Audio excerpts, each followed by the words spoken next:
Good evening, ladies and gentlemen. Before we begin the actual program, I would like to call your attention to the instant survey question that you've seen flashing on the screen from time to time as you came in. It invites the audience to be part of the conversation by registering their view on a survey question using your smartphones.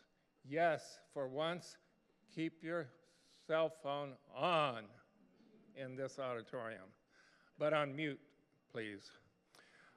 If you haven't already done so, you can take part in the survey now by using that text app, and you join it by typing in the to field. This is your wife or your mother or your father's phone number, the number 22333. And then in the message box, you type SPC Seminole, all one word. And you should get a confirmation that you are in. Then you reply by typing A if you are an active or recovering addict or have a close friend. That is not the right, well, that isn't the way I set it up, but A, if you are or were an addict or have a close friend who is or is not. The reason, I know this is a very personal question, but be aware that it's totally anonymous. There is no way anyone will know what you voted if you did. But we ask it as to get an indication of the severity of the problem in our community. And though this room doesn't necessarily represent a random sampling, it will give some indication of whether this is a widespread problem. So I'll give another couple of minutes if people still want to take part in the survey before we move on. Anyone having problem getting in? Still voting? Everyone has voted? Okay, we'll move on. We'll get back to this later in the program and discuss the results, but let's begin now. And it's my pleasure to welcome you to the Seminole campus of St. Petersburg College. Thank you for turning out for this important program on a healthcare crisis that is having so much effect on our community, our state, and our nation. My name is David Clement. I'm Executive Director of the Institute for Strategic Policy Solutions, the host of this program tonight. Now, your program, which you should have gotten when you came in, states that Provost Mark Strickland would give the welcome, but it also states that the date is September 7th. The reason for that is we were supposed to have had this program that day, but the Hurricane Irma came along and the college closed that afternoon, preventing us from having it. And I think there would have been a lot more people then than now had it not been for Irma. But anyway, we decided to keep the programs because everything else in it is the same as it would have been a month ago. Provost Strickland was unable to attend because of a conflict that occurred today, but was not on his calendar on the 7th of September. We are pleased to partner with the Drug Free America Foundation, which is well known in this community and indeed in international circles for its dedication to reducing illegal drugs and drug addiction. This is a good example of the community partnerships that St. Petersburg College endeavors to put together with community organizations.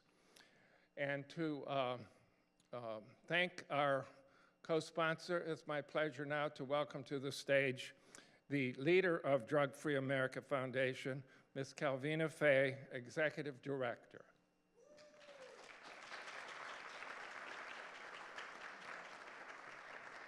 Thank you, David.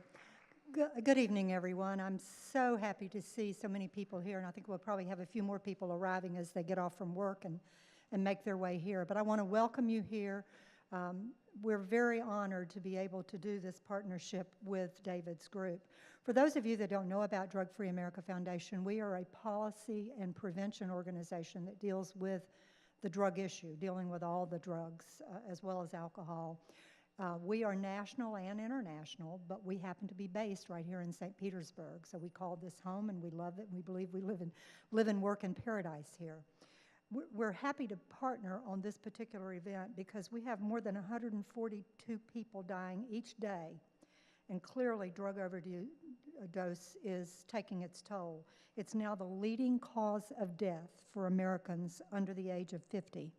We are definitely experiencing an epidemic in our country, not just here in St. Petersburg, but in this country. And we believe that we cannot afford to lose one more loved one to this epidemic. We have produced an opioid toolkit, so as you leave tonight, if you'd like to pick up one, they're available out through the double doors there in the lobby area at one of the tables. And we just launched that. We launched it right before the storm came, in preparation for when we were going to meet before, but we have it here for you tonight. So I thank you again for coming. We're very optimistic that we can provide you with some awareness, some hope, and solutions tonight to the problem. So thank you for being here, and I hope that you enjoy the evening.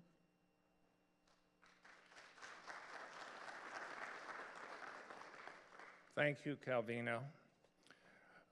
We are honored to partner with your organization to present this forum.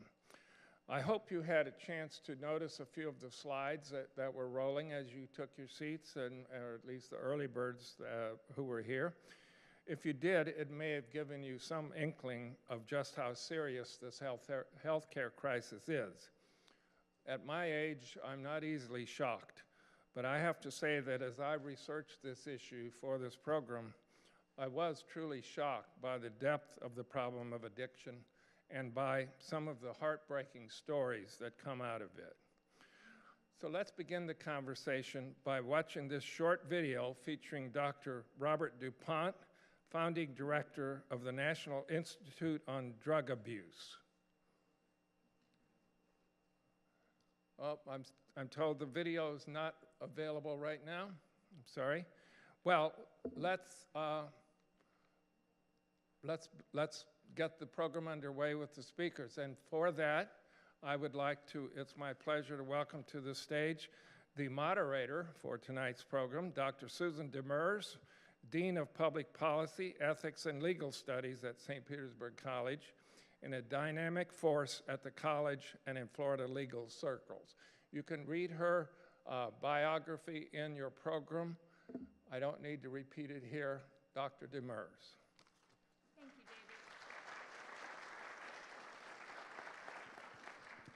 David. So I'm going to park myself right in the middle here, but before I do that, I want to just set a little bit of the background here.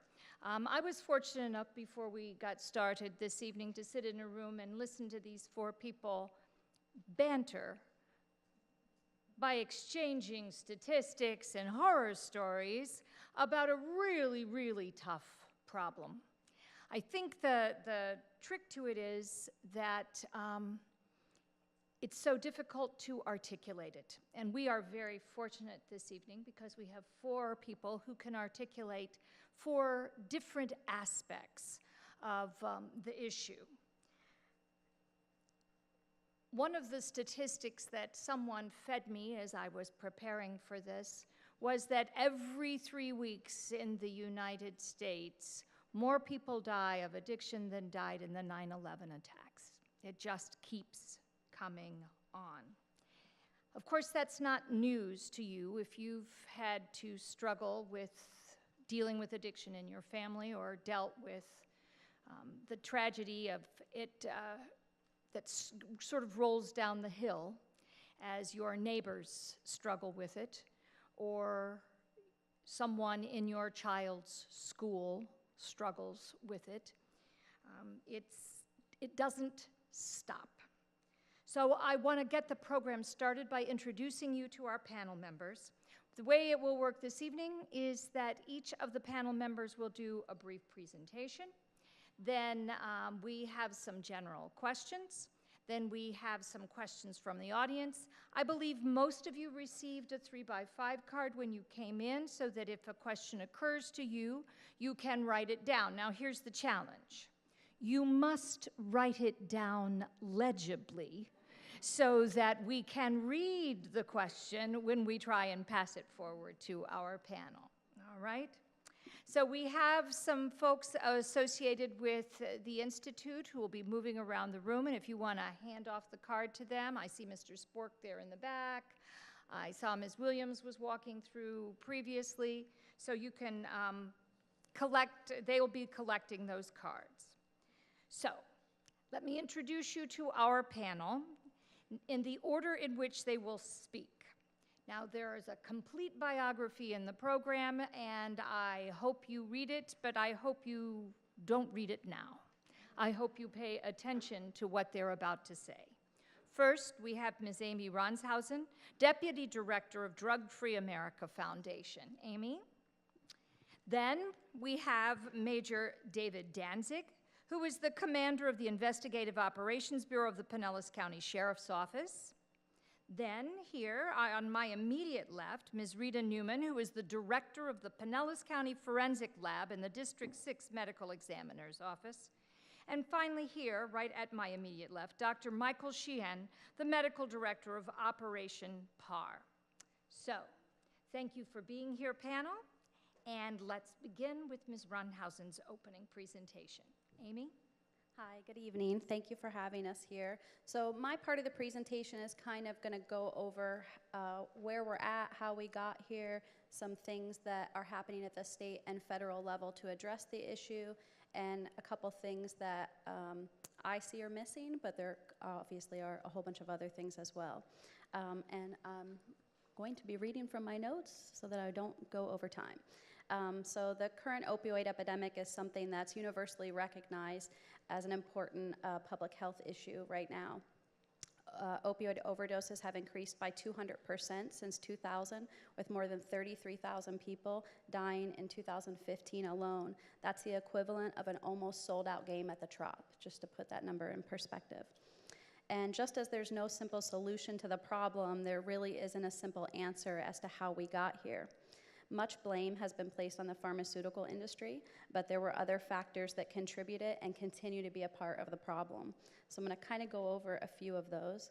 The first one is just society's view of prescription drugs not being harmful, that because they are prescribed by your doctor, they won't have these deadly effects and there might not be addictive.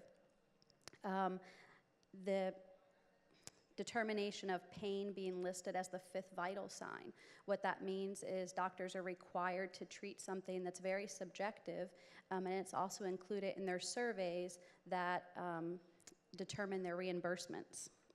HIPAA regulations. So HIPAA regulations protect our privacy, but they also impede it at different levels. So for example, if you are a parent of an adult child who overdosed, the doctors won't tell you any of that information. You might not be notified, so it kind of delays that person getting into treatment, delays that person getting into help if their family didn't know, but it also doesn't allow for interaction between the medical professionals unless the person signed that HIPAA agreement. So if that person that overdosed is in the hospital was involved in treatment, that treatment professional might not know to do another assessment on them to up their level of care unless the client comes clean about their past overdose.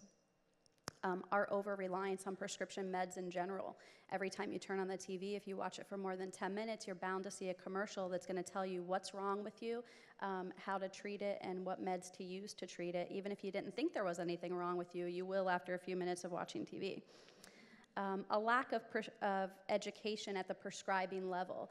Not that our doctors aren't knowledgeable on medical conditions, but a lot of them aren't trained in the signs of recognizing symptoms of addiction, and a lot of them weren't trained on how these powerful drugs interact with our systems. The lack of prescribing oversight. somebody had to have known that more Oxycontins were prescribed in the Miami-Dade area than in the whole entire state of California. So why did it take so long for those numbers to come around? And then lax state laws. For example, in Florida, we were known as the pill mill capital at the beginning of this a while ago. 1,500 pain clinics opened in Florida between 2003 and 2009, and we were a hotbed for prescription drug trafficking. Many of you might have heard of the Oxycontin Express that allowed people to come from other states like Kentucky and West Virginia and get their meds here very quickly and get them filled, and then they would go back home. So where are we today? So according to the most recent data, approximately 92 million adults in America use prescription opioids, and it's estimated that of those, 11.5 million misuse that drug. That means that they take it not under the medical supervision that it was intended. They're either taking the wrong dose, they're taking it longer than they were supposed to, or they're taking it for a condition that it wasn't prescribed. To kind of simply name that group, that is what we would call the abusers. Another 1.9 million Americans were determined to have an opioid use disorder. To put that simply, it means the use of opioids interferes with normal life activities such as school, work, or home life. That's the group that we would define as addicts, and I'm sure there's much more to that definition that Dr. Sheehan will explain. The problem is widespread throughout the United States, but some places were hit harder than others.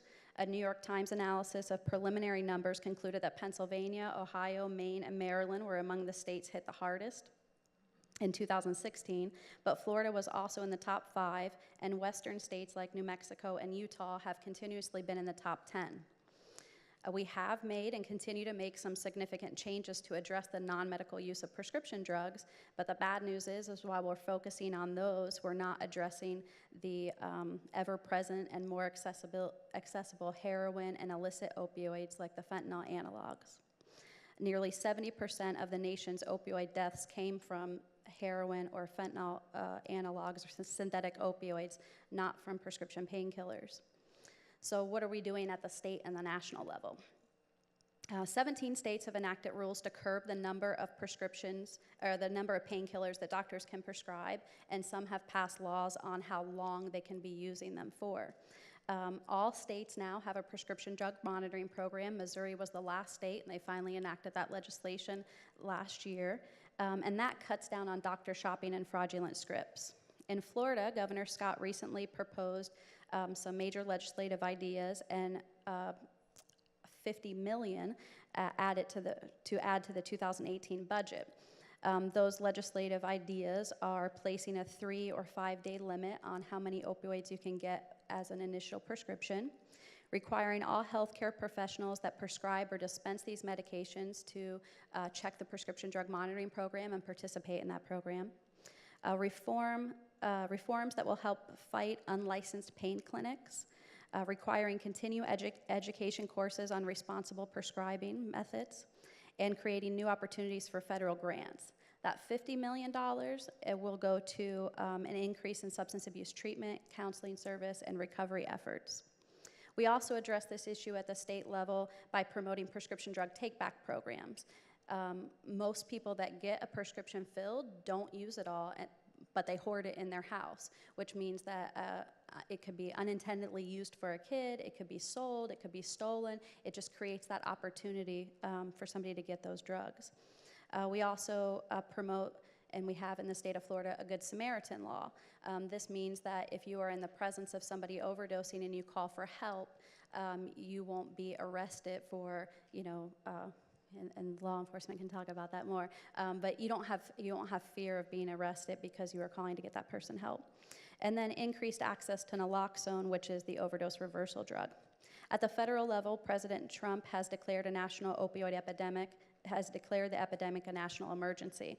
And what that means is that allows states to access federal dollars and resources to address the epidemic. He also has created the bipartisan White House Commission on Combating Drug Addiction and the Opioid Crisis, and that commission will address many of the how we got here and where do we go from here questions. So what's missing? There's lots of stuff missing. But these are the two things that I'm going to focus on.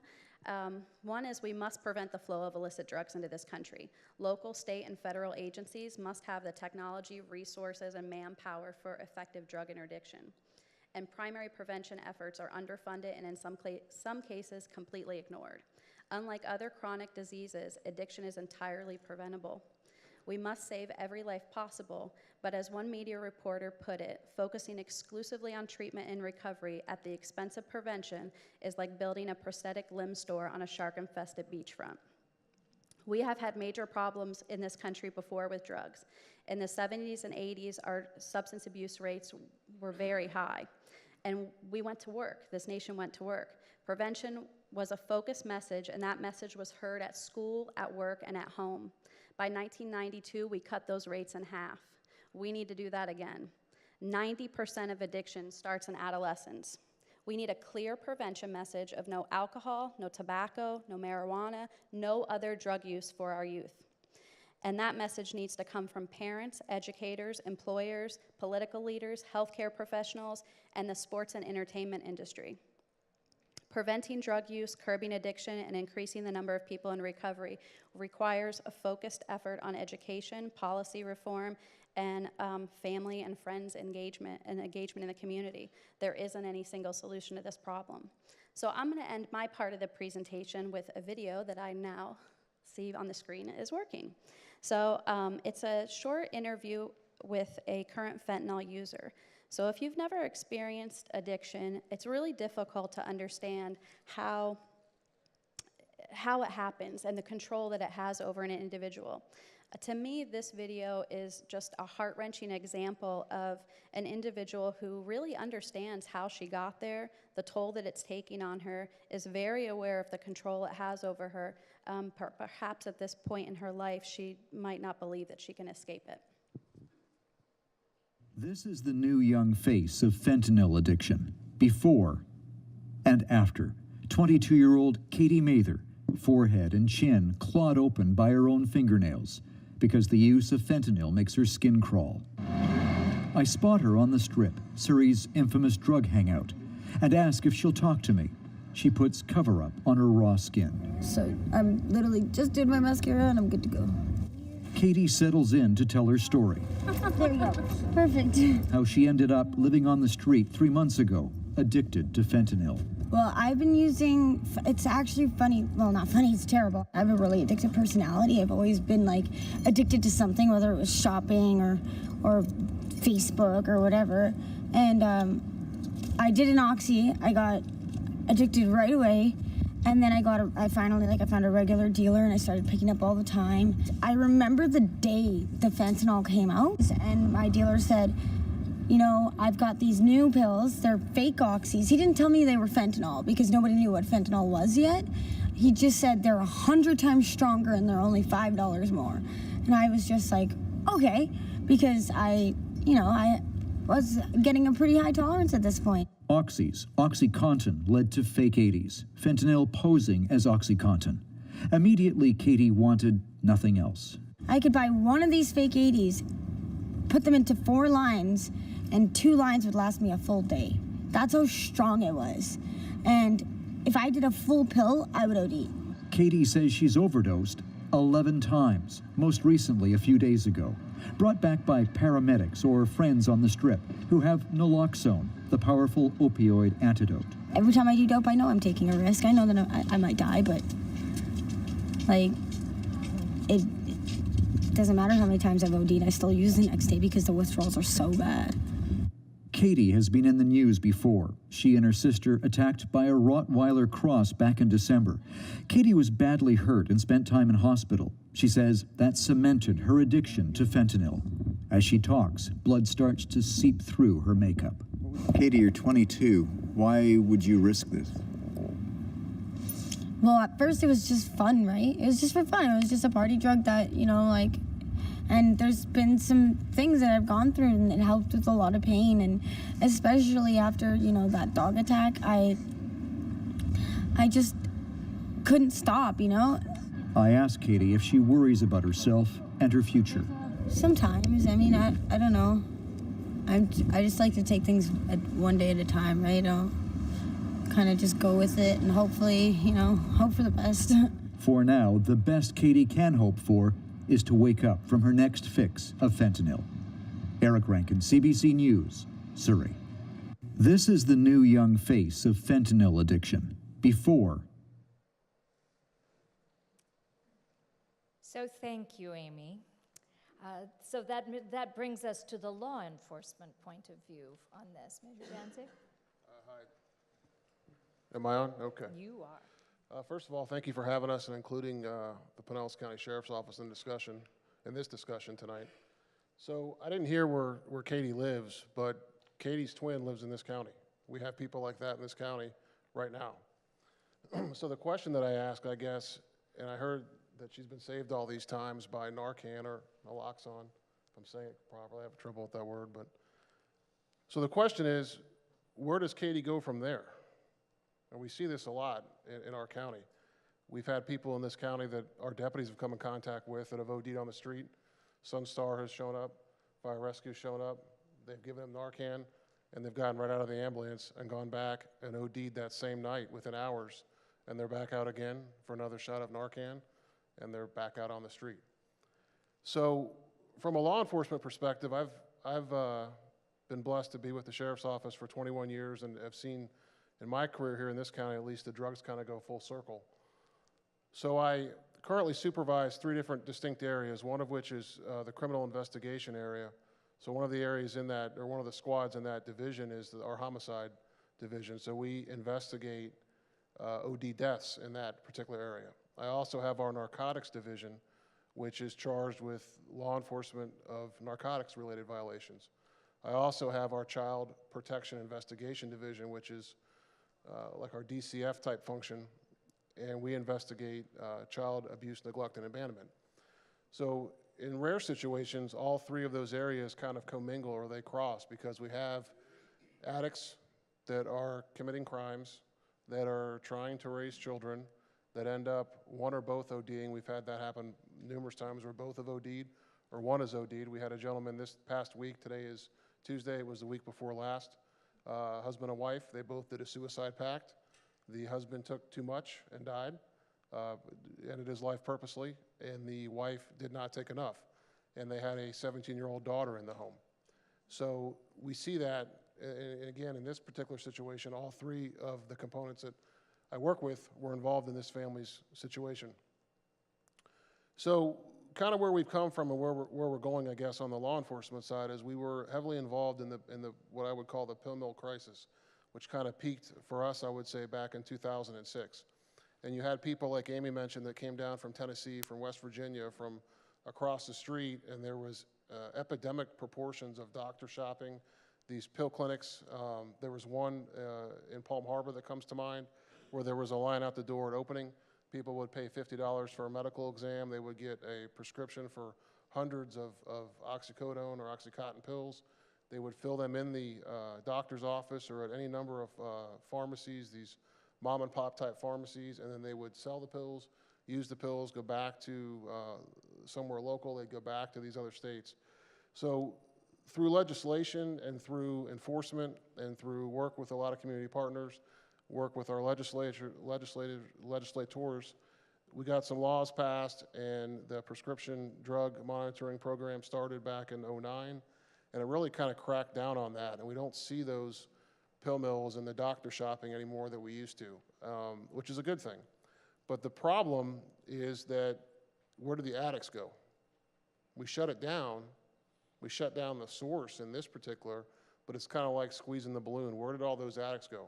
So if you go back and look at the statistics from that time, we did a great job of shutting all that down. But then you look, heroin at that time was virtually unseen on the street. We didn't encounter heroin.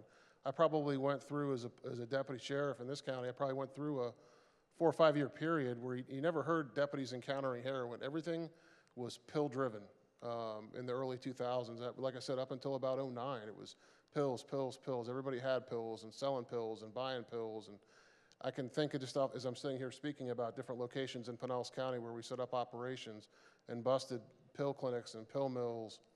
Well, then we never saw heroin. And then as soon as we shut all that down, where do we start seeing? Heroin, heroin, heroin, heroin. So where'd the addicts go? They went over to heroin. So we've seen an increase in heroin and heroin-related deaths and the opioid deaths. So we see that start trickling up. So we get up, fast forward up into 2015. 2015, we have 116 opioid-related deaths in this county. I'm sorry, 2015, 116. 2016, we go to 207. So far this year, from January through June, we're up to 95. So these things, the addicts went from one to the other. So you start talking about fentanyl. When did we start seeing fentanyl? We probably started seeing fentanyl. I distinctly remember the phone call that I got. I got it from the chief medical examiner office. The chief medical examiner in Pinellas County called me on spring break of 2015. Called me and said, "We have a problem. Have you heard of fentanyl?" And I said, "I've heard of fentanyl. I've seen fentanyl. It's the things that they give cancer patients." He said, "We are starting to see a spike in fentanyl-related deaths." And what we first started seeing on the law enforcement side is people thought it was just like she was talking about. We saw an influx of these fake pills come into the county, these oxycodone or Oxycontin pills, which was actually pressed fentanyl. So somebody would go illegally purchase 10 pills, and one of the 10 pills, this wouldn't look right, they wouldn't think anything of it, they would shoot it and die, and they didn't know they were getting fentanyl. Now that's kind of come full circle now because it's become so popular that people are now, like she is in the video, are actually going out and seeking that, and people are marketing and selling that. But when it first came into our county, I think it kind of came in covertly in a sense where people thought they were buying either straight heroin or buying straight pills from a dealer, and they did not realize they were getting it, and we were finding them really through one of my panelists, Rita's work up there. So it went to that, and now, like I said a few minutes ago, we have people that are out actually now seeking to buy it, and people that are marketing it, and they're saying that it's fentanyl or it's this, like she said in the video, this increased heroin or these things, and there's people that are taking it and they feel like it's not going to catch them, it's not going to be them, they can get that next high, they know how to use it, and so forth. So from there, where do we go? Now, I'll talk a little bit about fentanyl, and I'll say this about my opinion of the opioid crisis, or this crisis that we're discussing tonight, and you'll hear us say this a lot, at least in our organization, is we're never going to arrest our way out of this. There is no law enforcement solution. I wish we had a magic bullet. You know, we had a complaint not long ago about speeding over here on 86th Avenue, just south of the campus, and I'll use that as an example. So we can solve that. We put up speed trailers, we put deputies out there, we ran radar, and for weeks at a time, we wrote warnings, and then we switched to tickets, and we slowed down the speeding problem on 86th Avenue. That's pretty simple. I attribute that to the new Dunkin' Donuts that opened over at 86th and Seminole Boulevard because people were coming from the areas here to the west because it really came out of nowhere. But again, that was a very easy cause and effect solution. This is difficult, and I'll say why it's difficult, and I'll use fentanyl as an example. I could probably on my smartphone, if I spent 5 minutes without the microphone in my hand, order fentanyl from China on my smartphone and have it delivered to my home probably by the end of this week. That simple. So how do we as law enforcement stop that? How do we intercept it? How do we do it? Now, there's been laws recently that have come out where the United States is cracking down. I sit on a panel nationwide. We do these phone calls monthly with the Office of National Drug Control Policy, and we're working on cracking down on that stuff. But if someone can order it on the internet and have it shipped to their home, that's difficult for us in law enforcement. Unfortunately, we end up a lot of times in the middle or at the end. And when I say in the middle or at the end, is we're not there when that person first takes that first hit of that substance or they're first prescribed the drug. We're usually there when they're overdosing, or we've stopped them and they're under the influence, or unfortunately they've died. And we're in it at that point. Or we're out buying it illegally on the street, we've purchased pills, or we've purchased what we suspect to be fentanyl. We call Rita in the middle of the night and wake her up and have it tested to see if it is in fact fentanyl, and then we go work it that way. So that's kind of where we are in that regard. So it's difficult for the deputies, it's difficult for us because we have at this point in this county, we just recently formed in the last year an opioid task force, but we really need to come up with a centralized continuum of care. And I see things like in today's paper, there was an article about PEMS losing 12 beds in St. Pete due to a funding issue and different things like that. So the question that I pose to everybody in the room, I guess, is, when the law enforcement officer out there on the street, if I walk out the front door tonight and I encounter someone that's ODing in the parking lot, what do I do with them? They're going to go to the hospital, hopefully. Where do they go from there? And the Narcan helps, and there's been this big push to equip us with Narcan. There's grants. We just recently equipped our canine handlers with Narcan because the dogs, we're in fear of the dogs ODing when they're doing these drug sniffs, and we've gone through this protocol. But again, where is the continuation of care? Do we have navigators? Do we have a countywide case management system? And beyond all that, is there funding for all that? And there really, from what I can see, is not. There has not been a centralized mechanism. Now, the president has declared a state of emergency. I was at a press conference in Tallahassee earlier this year where the governor declared a state of emergency, and there's some funding out there. But there needs to be a piece in the education portion. I have a rising middle school age daughter who, at this point in the public school system, has received very little drug education, which is a concern to me. Because we have conversations, and she saw me in my uniform today, which I normally don't wear to work. I normally am in a suit. But she said, why am I in uniform today? And I said, explain to her why. I was coming to this forum tonight. So we had a discussion on the ride to school about drugs, and listening to her mind as she's going to be starting middle school next year is very interesting to me. It's very telling that we're not spending enough time in the school system. Now, can we as law enforcement participate in that? Absolutely. Do we have school resource officers in the schools? Yes, we do. But that's, I think, a piece that we're missing. There's been some law changes recently which are good. There was laws that started October 1st that made trafficking charges for fentanyl, car fentanyl, and you'll hear Rita talk about some of that in a minute. All that is good, but that is good in a sense because you have people that are out there, and I don't care if they're trafficking in illegal milk. There's people that are going to sell something to make a profit, and they're not using these drugs, but it's simply a means to profit. There's criminal enterprise in this country where people are trafficking in drugs. We worked a case last year where there was a group of individuals that were bringing heroin in from Mexico to California, and then California to Pinellas County, and we were able to break up that ring. None of those individuals in that ring were using any of the drugs they were trafficking. They were simply doing it as a profit, means to a profit, as a means to support themselves. So those laws help us enforce those. It helps us put those folks away. The folks in that particular situation are all going to get lengthy federal prison sentences, which is a good thing because it stops them. But the problem is because this is an addiction issue, as soon as we take those people off the table and put them behind bars, again, going back to we're not going to arrest our way out of it, there's someone right behind them to step up and continue the criminal enterprise. A lot of times it's in their own families. The brother, the cousin, the child picks up this criminal enterprise and continues it. So those laws help, and they're important, and they're good, and they make these things illegal, and it gives us some teeth to go after people. When we have someone that has has OD'd and died, and we get there and we find a cell phone and we're able to trace back where they purchased the drugs from, and we can go after and charge that person, that's a good thing, or we can get more drugs off the street. Every bit of this we get off the street that's out there illegally, I feel like we're saving a life. Those are all good things, but I go back to the addiction issue. We've been through this before with the pill mills, and now we're back at it with heroin, the illegal drugs, the fentanyls, the stuff that's coming in, and we got to focus in on the education, prevention, and really the continuation of care, continuum of care throughout the county. Thank you very much, Major. So,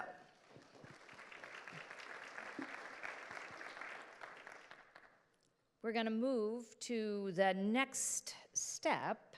So we have with us Ms. Rita Newman, who is from the medical examiner's office, and she's going to, well, I think we can say that statistically, she's the most likely to drown us in statistics here. So, Rita, if you would share your knowledge. Thank you.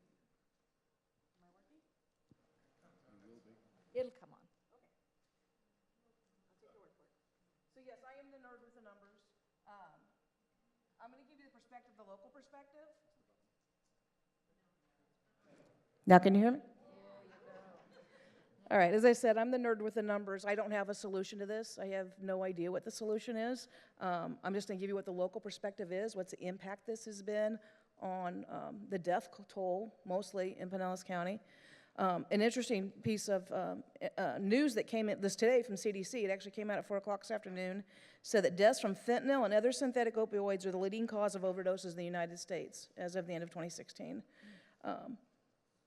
That's important because we're talking about synthetic opioids. That's not oxycodone, that's not heroin, those are natural opioids. All right, so these are all synthetic opioids, fentanyl analogs, and that type of thing. Number one cause of overdose in the United States now. More startling on that was that it killed over 21,000 people in 2016, and that was double 2015. So it was a 100% increase in 1 year. And I can tell you from what's happening locally that 2017 will be much worse. The Pinellas County Forensic Laboratory is part of the District 6 Medical Examiner's Office. We're not actually part of law enforcement. We're not part of the Sheriff's Office, but don't tell Major Danzig that. We do work in partnership with law enforcement community. We analyze all seized drugs that are seized in the county. We also do all of the analysis on postmortem samples for death determinations, and we also do all the DUI samples in this county. That said, we do about 11,000 seized drug analyses a year, just for Pinellas County, about 2,000 postmortem case death investigations per year. That's for Pinellas and Pasco County, and approximately 500 DUI cases a year. In the simplest terms, how do opioids work? I'm gonna be really simple because this isn't really my area of expertise, and if you get a really hard question, I'm punting it over here. But in general, you have pain. Your body's telling your brain that you have pain. There's a signal that's sent to your brain. Opioids are going to act on receptors in there, and they're going to block that signal so your brain doesn't feel pain. Now, if it only stopped pain, then we wouldn't have the problem that we have. Unfortunately, along with your brain hearing no pain, your brain's hearing woohoo, because there's a high sense of euphoria that goes with this, and that's what's going to lead to the addiction problems. When we talk about opioids, there's different types. There's the ones that are derived from opium. That's heroin, oxycodone, which is a prescription drug, morphine, hydrocodone, hydromorphone. Those are your opium derivative, natural ones that we've seen for hundreds, if not in some cases thousands of years. But then we have the synthetic opioids. These are the man-made ones. These are the fentanyl and the fentanyl analogs. There's a whole class of drugs called the U drugs. U47700 is one of them. Tramadol is a synthetic drug, although it's not a huge problem in terms of overdoses. We see it once in a while. So when the CDC was talking about that 21,000 deaths, it wasn't oxycodone, okay? This was all the synthetic opioids. Biggest problems, fentanyl and fentanyl analogs, without a question. So what's an analog? How you spell it depends on what part of the country you're from. But if we look at fentanyl, you all recognize this from your college chemistry class, yes? Yes? Good. So we have fentanyl, and fentanyl is a Schedule II controlled substance in the state of Florida. So it is illegal to possess it without a prescription. It's very tough to get a prescription. You shouldn't be delivering, you shouldn't be sharing it. It's an illegal drug. Next to it's valerafentanyl. Valerafentanyl simply has one more carbon and 3 more hydrogens on it. By making that one single change, it's now a non-controlled substance. It's still an opioid. It's still going to have similar effects, although in either increasing or decreasing potencies. But now, as Major Danzig was saying, you can go on the dark web and you can buy this. You can have it delivered to your house, and law enforcement has a really hard time being able to do anything about it because it's not listed in the United States as a federal controlled substance. However, it is quite deadly. In terms of potency comparisons, oxycodone, we're relating this all to morphine. So oxycodone is about half as potent as morphine. Heroin's about 5 times more potent.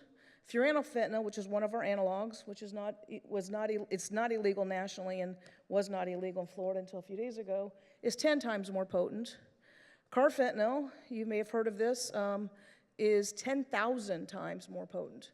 Carfentanyl is actually an elephant tranquilizer, but in this area it's also mixed in heroin, and we're just recently getting it mixed in tablets, fake tablets that look like oxycodone. The picture there gives you a comparison. That's a lethal dose of heroin. You take that much heroin, you're likely to die. Now, there's tolerance issues there, of course. Next to that is fentanyl. That's an equivalent amount of fentanyl. If you squint really, really hard, that much carfentanyl is fatal, okay? The problem we're seeing is as soon as one of these drugs becomes illegal, whether the federal government's able to get it scheduled, which takes about 18 months to 2 years, or they move on to something different, we don't know the potency of these drugs. We have a new drug that we got last week. into the laboratory. It was diverted from China. It was 100 grams of almost pure fentanyl. I can tell you the molecular structure of fentanyl. I can't tell you how potent it is. I can't tell you if it's the equivalent of carfentanil. I can't tell you if it's the equivalent of oxycodone because it's never been tested on humans. It's never been tested on mice. It's being tested on the people that are using it for the first time at the scene. And in a few weeks, when we have more death cases come in, we get them every day, when we start to see a switch to that particular drug from the street to the decedent, and it will happen, we'll start to get a little more information on it, but it'll be quite a while before I can tell you how toxic it is. Now, Florida has been very proactive as it can be from the legal standpoint. As of October 1st of this year, in Florida, all fentanyl derivatives are illegal, whether they've been invented or not. They actually made a class of drugs.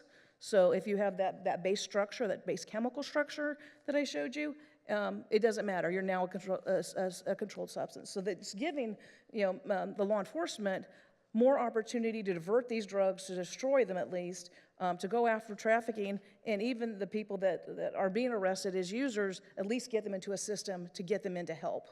Whether that's in the penal system or if that's into special programs for PAR and so forth, but it gives some more tools to law enforcement. They've also added trafficking levels for the fentanyl derivatives and several other classes of drugs, including the spice drugs. Trafficking means by having a certain amount, a certain weight, there's the presumption that you are going to sell it. And those come with minimum mandatory sentences. The lowest for fentanyl would be 4 grams. It mirrors that of heroin. There's also some new language regarding homicide, so that if I go on the street and I buy a bottle of fake Oxycontins and I choose to share it with my new friend here, and he dies even though that he took it by his own choice. We're just sharing. I didn't sell it to you. Now there are provisions to actually prosecute that as a homicide. Some local statistics. You were talking about the changes. This was never a heroin area. We didn't have heroin. We had meth. We had cocaine and we had pills. I've been here since 1989. I started when I was 12, just so we're clear. And that's what I've tested. I've tested a whole lot of cocaine and every pill imaginable. And then every once in a while, we had a little bit of an ecstasy issue there for a while. But this is looking from 2010 till now. And you can see the 1,000% increase in fentanyl and heroin seized drug submissions to the laboratory. And that is getting steeper and steeper. We're not at the peak. We're nowhere near the peak. In terms of deaths, this is 2009. Now, 2009 and 2010 were the peak of the pill mill prescription drug epidemic before the PDMP went into place. At that time, we were having accidental overdoses at a rate of 37 per month. Right now, we're at 37.5 per month. This is based on numbers that ended in the end of July. This month has been epic. I think I had 17 in the last 2 weeks. So the number of people are dying from opiate and opioid-related overdoses is increasing, and the rate that is increasing is staggering. This is a look at death cases, non-motor vehicle death cases, or so accidental deaths. And you can see 2007, 2011, number 1 was drugs. That's all related to prescription drugs. And then we kind of switched. Then you had a more likely opportunity to die from a blunt force trauma. And then 2016, drugs took over again. In 2017, it will be, drugs will be, that orange bar is going to be much higher than everything else. In post-mortem cases, we're projected to have 200 deaths that include heroin and fentanyl analogs this year. And as you see, again, that's just a huge rise, and there's no signs that this is coming down at all. And one thing, I hate to say that we're missing something, but we're missing something in the laboratory. These numbers are grossly, well, I won't say grossly, but these numbers are underestimated. And they're underestimated because drugs like fentanyl or carfentanil are so fatal, so dangerous at such a tiny amount that we can't detect it. You can't dilute a grain of carfentanil in the blood in your body. It can kill you, but we may not be able to detect it. And we have a lot of cases that look just like this. And this is one of our cases, 50-year-old white male found deceased, history of heroin use, ethanol abuse, and using pain meds obtained off the street. He had missed calls from H-Man on his phone. That is a clue. He had a syringe in his hand. All the toxicology screening was negative. We actually sent it off to a reference lab that has lower detection limits than we do. It was negative on their end as well. We ultimately, because he had no other reason to be dead, I mean, aside from the syringe in his hand, anatomically, there was no indication of any other kind of natural disease. We tested the syringe, and the syringe contained carfentanil. So if the syringe isn't at the scene, if the drugs aren't the scene, and it's one of these drugs that are very, very potent, we're not detecting it in all the decedents. So the numbers that I give you to illustrate how bad this is and how people are really dying in this area are without question underestimated. So in summary, what's the impact to what I do for a living? This year, we're going to see over 1,000 more drug cases than we saw in 2016, almost all of them related to synthetic opioids. You'll see 50 more DUI cases, and yes, these people are driving. We actually are seeing for the first time in years in the United States that DUI deaths have increased. I think the number was like 7% in 1 year. It was startling. And we will see at least 50 more drug-related deaths than we did in 2016. There is no indication that there's the downward trend in the next 12 to 18 months. And as I said, I don't have any kind of solutions to give you. So I'm just really just the bearer of bad news. So sorry about that. Thank you, Ms. Newman.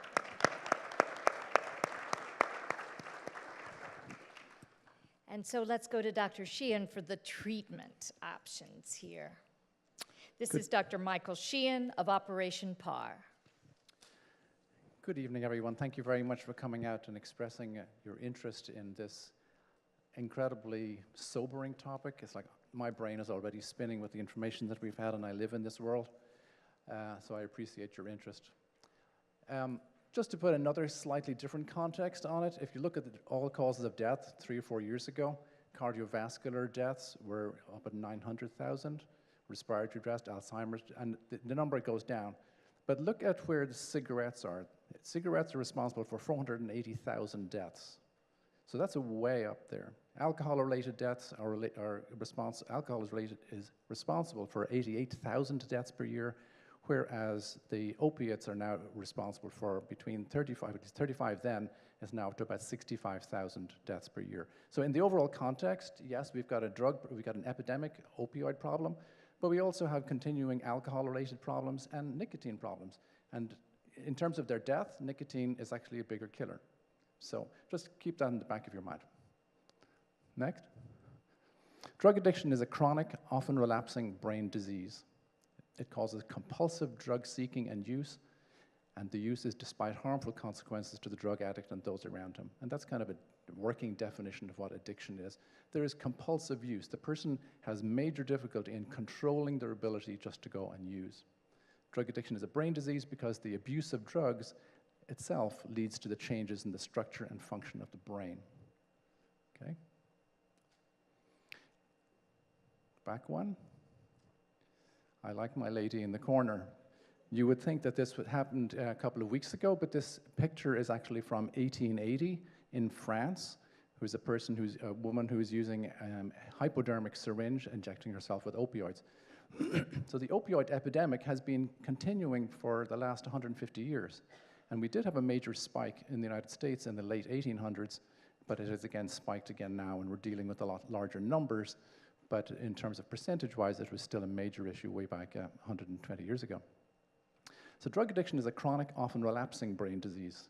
It causes compulsive use, compulsive drug seeking and use despite harmful consequences. Okay, next one. So how does it affect your brain? We saw the photograph from Rita that showed the neurological situation where it causes changes in the release of neurotransmitters. But there are actually particular parts of the brain that are more associated with addiction. So you have in the middle, there's a place called the nucleus accumbens, which is the reward center. You've got the amygdala, which is the reactivity to pain and emotional responses. You've got the periaqueductal gray at the bottom, which is, or in the middle, is kind of got to do with pain regulation. And you've got breathing areas in the midbrain. that are responsible for allowing you to continue to breathe. Now, so when you take an opiate, you're affecting those particular parts of the brain to a more or less extent, and that's why you have anti-pain effects, but also in higher doses, you're going to have problems with breathing, and that's why people die, because they take too much, their breathing centers shut down, they stop breathing, and then it's all over. So why did they do it? Because, I don't know why this is so small. Why does a person use, sorry, just back one. Why does the person use the drug? Because it is stimulating the nucleus accumbens. They're getting a direct reward. It feels good when they use heroin. And people with addiction issues tend to be more reactive to the drug effects, to the reward effects than the average person. So they continue to use it, and it continues to be an ongoing issue. But stimulation of the nucleus accumbens and the ventral tegmental area are things that we can play with a little bit from a pharmacological point of view. But that's where the real action is happening in terms of driving the behaviors. Next. I'm sorry why this is, I'm not sure why this is so small, but what works in terms of treatment, addiction treatment must help the person to stop using drugs, to stay drug-free, and to become productive in the family, at work, and in society, and to enter into what we call recovery. And recovery is very possible and very likely if a person just engages, and we can help them a lot to get through this. So what are the successful treatment steps? Well, first of all, detox, the process by which the body rids itself of the drug. And initially, there's often, especially with the opiates, there's like a 1 to 15-day detox period where the person can have significant, very unpleasant symptoms that we can often medicate and help. Then there's following by behavioral counseling, other medications that we can use, and further evaluation and treatment of co-occurring mental health issues such as depression and anxiety, which may drive the addiction, and also long-term follow-up to prevent relapse. There are all kinds of techniques that we can use in that situation. So what are the other principles? The key principles of any effective treatment program is understanding that addiction is a complex but treatable disease that affects the brain function and behavior, that no single treatment is right for everyone. As Rita said, she doesn't have any solutions. Well, I've got all the solutions, but they're all wrong. Oh. And it's more like a jigsaw puzzle that we have to put the pieces together, because separately those little pieces don't make a whole lot of sense. So people need to have quick access to treatment. That's a major issue. Effective treatment addresses all of the patient's needs, just the drug use, because you're dealing with an addict in their world, in their life. Staying in treatment long enough is critical, and usually in terms of treatment of opiate dependence, you're talking about 2 or 3 years to get the person off the drug and to get into a normal lifestyle, so that where the person can actually feel comfortable. Treatment plans must be reviewed often and modified based on the patient's changing needs. Treatment should be address other possible mental disorders. Medically assisted detoxification is only the first stage. People often say, oh, I'm going to go to detox, and they get into detox and they're there for a week and then they come out. That's just the first step. They've only just started in the process, and it's really important to continue on in treatment on ongoing care. Treatment doesn't need to be voluntary to be effective. Voluntary treatment is effective, but involuntary treatment is also effective. I have given up trying to make a decision about what makes the person make that step and make that decision. I know what the factors are, but I can't predict it in any individual person what those factors are, and I'm constantly surprised at what can make a huge difference in any individual person's life to make that decision to stop using. Drug use during treatment must be monitored continuously. That's why we use drug screens with them to make sure that they know that we keep them honest. Treatment programs should test for HIV, hepatitis, tuberculosis, and other infectious diseases, as well as teach them about the steps they can take to reduce the risk of these illnesses, and that includes the recent resurgence in syphilis that is getting up to epidemic proportions. Although we had kind of licked that before, it's like it's coming back into the mainstream. Okay, so we're looking at the medical issues. Psychological counseling and other behavioral therapies are the most commonly used forms of treatment, and they include what we call cognitive behavioral therapy, which helps the patients recognize, avoid, and cope with the situations in which they're most likely to use drugs, like relapse prevention and refusal skills. What do you do if you go into a situation in a bar and somebody offers you something? You need to have a plan about what you're going to do, what you're going to say, how you can handle the situation. A lot of people with addictions, they're triggered by the visual cues of seeing somebody else using, or even auditory clues. The telephone goes, and it's their dealer. They may not have any idea of using, but once they actually have that cue and they see the dealer's telephone numbers, their brain fills with that feeling. It's like, oh my God, I can't really control this anymore, and then they say yes, even though they may not want to do that. So that's a relapse prevention and refusal skill issue. Multidimensional family therapy, especially for their adolescents and their families, because addiction is a family disease, and all of the family members and their friends are deeply affected by people's addiction issues, and they often need to be addressed because the family and friends may not be dealing with the person most appropriately. They may be making their world more difficult for them and driving them into the addiction even worse. And that's often difficult to understand where enabling starts and where helping starts. There's a technique called motivational interviewing, which makes the most of people's readiness to change their behavior and how to get into treatment. How do you actually get a person to start? If a person has no interest whatsoever, how can I help someone to introduce the ideas that it may be worth their while? And there are different kinds of techniques for different phases in the person's addiction issues. Social support networks are very important. Things like Narcotics Anonymous, Methadone Anonymous, and their spiritual world, their church, can be very helpful in helping them to set up a new sense of themselves in their community. It can be very helpful. Medications are usually an important part of treatment, especially when combined with behavior therapies. Okay? So, question for the audience. Do you have any medications at home? After operations, opioid pain medications are often brought home and left in the cabinet. 50% are unused, stored, unlocked, retained for future use, or abuse, or diversion. So I have a patient, actually, who maintained her drug abuse, her drug dependence on opioids, simply by going into people's houses that were open for sale, and she would go through the cabinets and take the opiates and go home. And then when the supply was running out, she'd go to the next house, another open house. And invariably, she said, it was very easy to find people's opioid drugs in people's cabinets. If you have these things in your cabinets, what should you do? Take them out, mix them with coffee grounds and water, and dump them. Get rid of them. Don't have them sitting at home because you're likely to use them, or some of your family or friends of your family are likely to take these and use them, and they end up on the street. So drug disposal, their operation medicine cabinet, there are 9 locations in Pinellas. You can mix it with catty litter or coffee grounds or put it in the garbage. The EPA says don't flush it, but the FDA said it is okay. And the DEA has a biannual collection drop-off. Hospitals and pharmacies may have the facility to take back and destroy medications, but the DEA say that's kind of illegal because it's the chain of custody is disturbed. So destroy the stuff in your cabinets, guys. What are the medications approved for opioid dependence?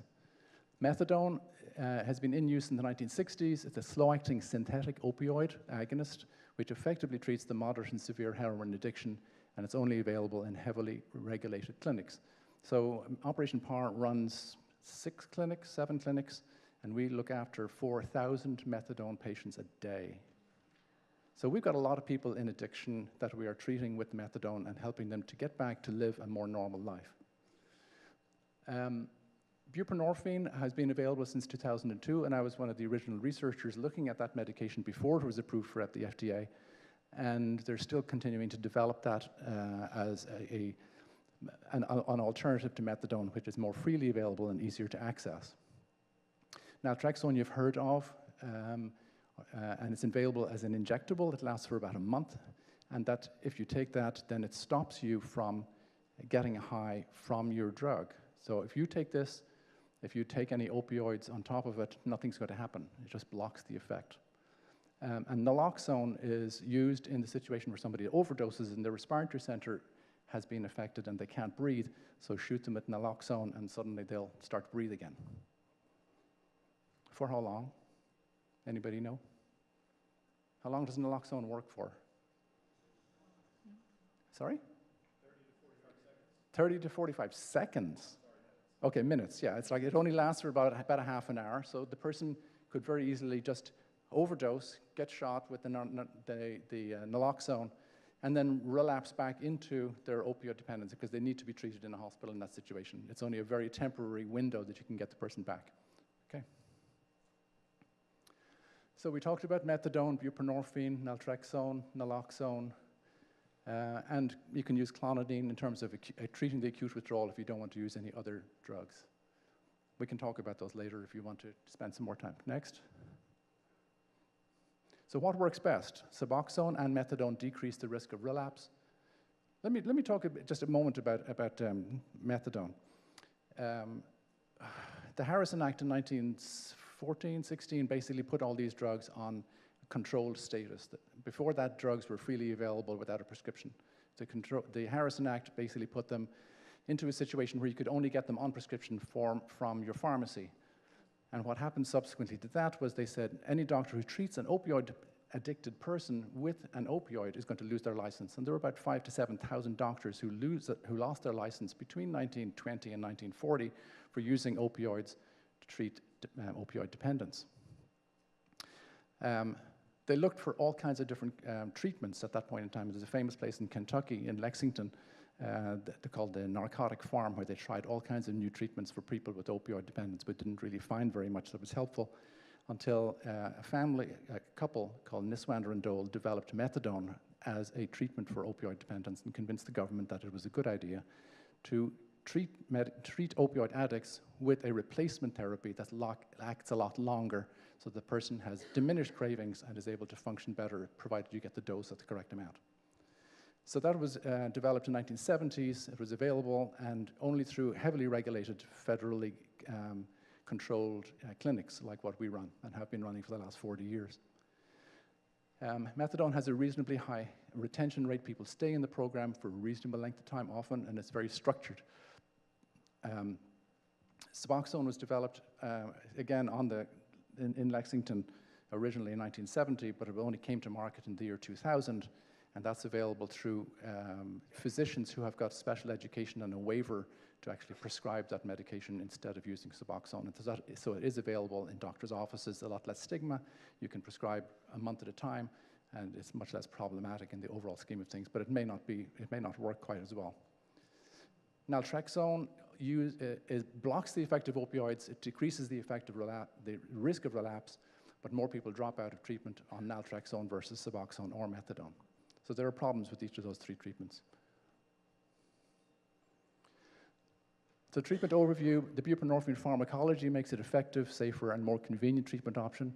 It controls the withdrawal symptoms. It's convenient outpatient treatment. It's got a low risk of respiratory depression. It's also the gold standard in the United States, and the annual US sales of the formulations has approached $2 billion, so it is a big industry. And as you see from 2009 up to 2014, the amount of buprenorphine sales has increased significantly, and recently it has just overtaken the number of people that are on methadone. In methadone clinics, there are more people on Suboxone now, so it is available. What annoys me, though, about all of this stuff is that I read things about people dying of opioid dependence and overdoses and all the treatment they've been through, and they've never tried any medication that actually can help. And this is the gold standard, not the abstinence-based orientated, because we know that people do better on a maintenance treatment than they do doing it alone. Okay? Now, the problem also is when you stop taking any of the maintenance treatments, then there is a significantly increased risk of relapse. So if the person starts using, again, if they can stay, where does that go? It's like 30% relapse, and that increases as time goes on up to 12 months. The longer that you stay in treatment, the more likely to be successful. Next. If you come out of treatment early, it's not going to last quite so long. So if you've been in treatment for 1 year, after you stop the medication, you've still got an 80% relapse risk. If you can stay on the medication for 3 years, you've got about 30% risk, and if you stay on it for 5 years on a maintenance dose, it brings down your numbers to about 14%. So it does work, but it does take a long time to help significantly. I mean, you will get an immediate effect, but it's cumulative, and if you stop halfway, you've got a high relapse risk. Yes? A few words about insurance. About 37% are covered in Pinellas County by private insurance. 25% are uninsured. Medicare have about 23%, and Medicaid is about 16%. And each of those little sectors has varied access to treatment. So most of the people have access to detox. We have a 30-bed detox unit. But many of them have very limited inpatient care So if somebody needs to be inpatient, it's very difficult to get them inpatient because there aren't any funded beds. The insurance will often allow you to be inpatient for 3, 5, 7 days, and then they'll dump you out. So then you have to go to outpatient treatment, which is often problematic and is often not covered very well by insurance. Next. So a word about voluntary versus involuntary treatment.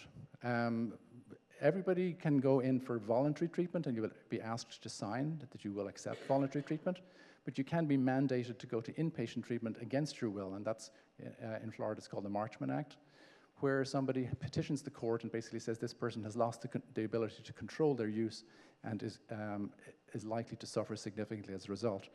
So Acts in Hillsborough County has the only locked residential receiving facility. Pinellas County does not have any locked funded Marchman Acting receiving facility beds. If you have private insurance, then you may be able to get in, but they're not likely to pay for very much for very long. Detox and discharge is normal, but then outpatient. And in the Marchman Act, oftentimes people are detoxed and discharged and then treated on an outpatient basis, but then because the Marchman Act involved attending court, they go back to court and then they're ordered inpatient if that's available. I can do a Marchman Act, but I don't have anywhere to send them under the Marchman Act because it isn't funded. So that's a major issue in terms of access to care. We have, again, unlocked units at Operation Power, and also Winmore has inpatient and outpatient treatment there.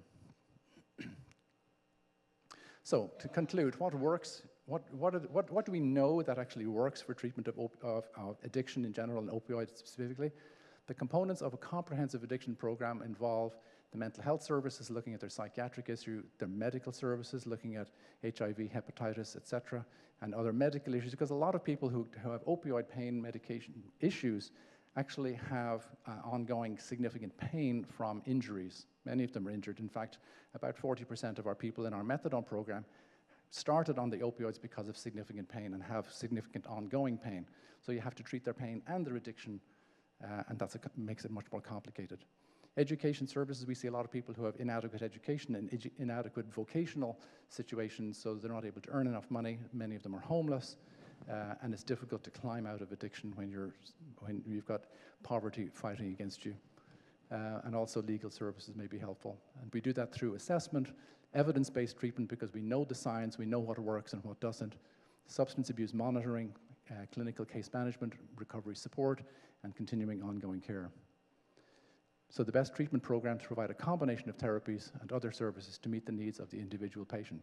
So you have to individualize the care for any person that walks in the door. Okay? Thank you very much. Thank you.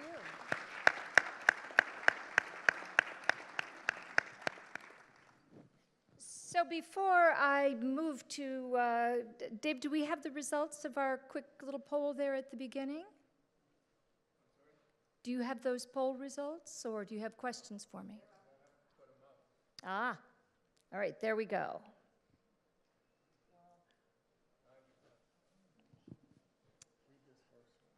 All right. All righty, gotcha. All righty.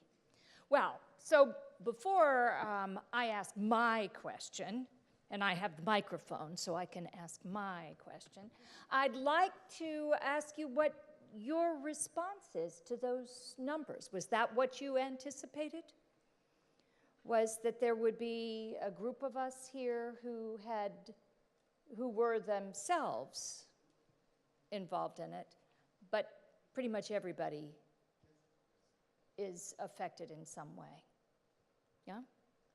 So, who are opioid? That's my big question. I know each of you see it from a slightly different point of view. You're seeing people in treatment, you're seeing people who don't make it to treatment, you're seeing people in arrest, and you're seeing people as you're out trying to build policy and the folks who are interested in it. If I were to ask you, Amy, what's the typical person in your head when we talk about an opioid user, what comes to your mind? Well, I think that,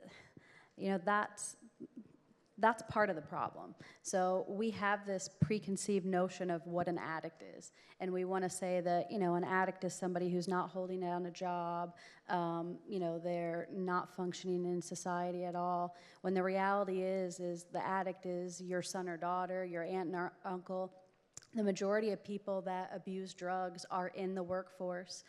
So they're not any different than any of us on this panel or any of you in the audience. So especially with the opioid crisis, there isn't a particular demographic that you can just pinpoint and say, oh, that person obviously is an opioid addict.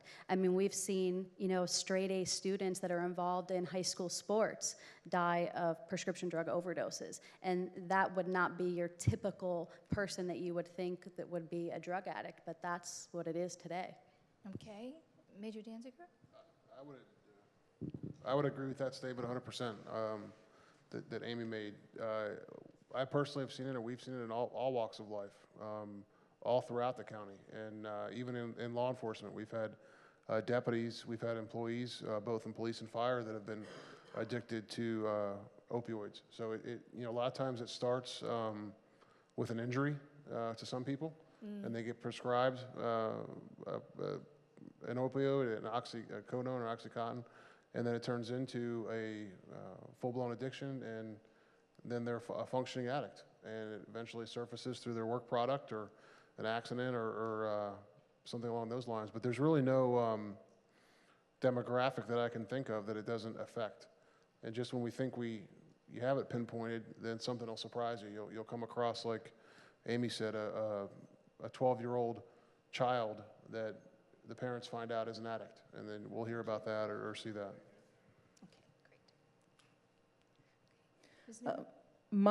Keep my perspective are those of decedents, but I just ran the statistic literally yesterday, so I know that last year the age range for people that died of synthetic opioids in Pinellas County was 16 to 67. They were 60% male and 40% female. They were 95% white. The median age was 45, and the mean age was 43. So it is, at least in the decedents, it does seem to have a demographic in that it does seem to be more Caucasian and much older population than we would have expected. Okay. And Dr. Sheehan, what do you see? Does everybody here have a brain? Well, then you're all liable to develop some kind of addiction issue, because your brain is wired to seek pleasure and to repeat the seeking of that pleasure. Now, not everybody who takes an opiate is going to become dependent. I mean, just look at opiates specifically, but anybody here who smokes, like 20% of you have an addiction. It's a loss of control over your compulsion. With regard to the opiates, if you don't take any opiates, you're not going to become an opiate addict. If you do take an opiate, there's about a 20 to 30% chance that you may become addicted. The longer you take the opiate and the higher the dose, the more likely you're to become addicted. But there are a lot of people who take opiates perfectly safely, they don't like the effect, and they don't want to repeat it again. But if you talk to a person with a significant problem, many of them, when they say, it's like what she said, the first time I took a drug, wow, yes, it was great. And that's very different from the average person who takes the drug, who may not feel so wonderful. But when you hear that story that lady told us, the young girl, it's like, yes, that's deep end addiction. And so from my perspective, I see people with all kinds of issues other than addiction, and I always ask the question, it's like, well, how much alcohol do you use? How much other drugs do you use? And that's part of the questioning that I go through in an overall evaluation of the person's use of drugs, the person's anxiety, depression, the person's occupational status, the person's psychological makeup, and what they're doing in their lives, and to try and piece all this thing together. It's like a little jigsaw puzzle. But some people have a major liability, but it comes right across the board, from multimillionaires down to people who are living on the street.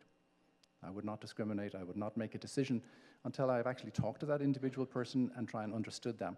And I think at this point in time, I'm not bad at it, but I often miss people with addiction because they're really good at covering it up. So that brings me to one of our audience members' questions, which is, should law enforcement treat this epidemic as a public health problem as opposed to a crime problem? I think Is this on? Okay, I think we do treat it as a public health problem and as a crime problem both. Like I mentioned earlier, we deal with folks that are strictly trafficking in these drugs for profit. They're not addicts, they've never tried the drugs, and so we deal with those folks in the criminal justice system, usually harshly, in a good way.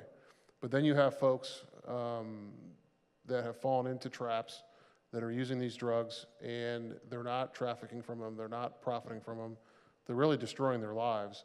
So we do treat those as a public health issue. We do try very hard to get them help. We try to work with our hospitals, our folks at PAR, our folks at Winmore, and try to go down that road. So there's no magic solution. It's not a magic thing, like I said before, where we have these situations present themselves to the deputies or to law enforcement, and we answer it the same way. If somebody robs a bank, then they get arrested. That's a B peg goes in B hole type situation. But this situation is different because you have, like I said, you have varying people in society that are involved in this, and you have folks that are addicts, like the young lady we saw in the video, and then you have somebody, would arresting her serve anything in that video? Probably not. If we found drugs on her, probably not. We just have an addict in jail at that point. And then here in this county, depending on what the charge was, she'd probably get out relatively easily, depending on her history and so forth. And again, what have we solved by that? We haven't solved anything. Now, if we have somebody that is illegally trafficking in drugs and moving large quantities of it from Mexico or from China or from Canada or from any number of ways into this country, and they're profiting from it, then that's a different situation. So we do deal with the public health side. We're very involved in that end of it, but we also stay abreast of the criminal side. Thank you. So here's a question. It has a little frame to it, so stick with me. I work with the opioid patient population as a medical researcher with a focus on stigma. 100% of my participants fear reprisal due to the extreme stigmatization of opioid misuse, especially IV use. This prevents them from disclosing drug use history. What is being done to combat this stigma and accept addiction as a disease?